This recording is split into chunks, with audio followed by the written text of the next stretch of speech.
can you believe the oldest dated brick-built cottage in Leicestershire is hidden right here in Syston, in plain sight on Brook Street. This wonderful looking cottage was built in 1686, not long after the Great Fire of London. And it sits right here in Syston on this unassuming street, and it's older than the United States of America.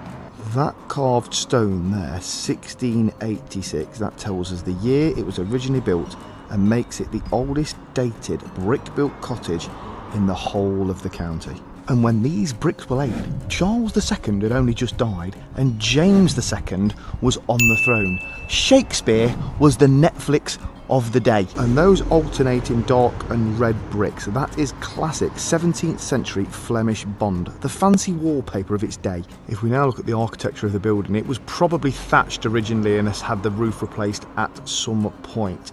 The beams on the end and the gable look to me to have been installed at a much later date, but we've also got a few beams running through the property itself there, and as you can see, a little bit has dropped above the windows where it had been replaced. But all in all, it's not in bad nick, is it?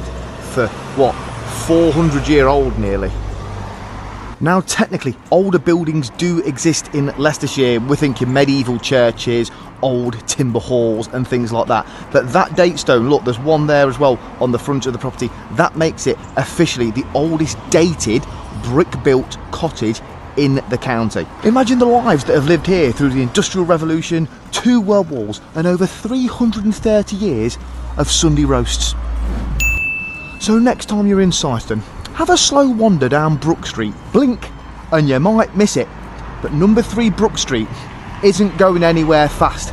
It's been here for over 300 years. It's the oldest bloody brick cottage for miles around, and it still looks better than my kitchen extension.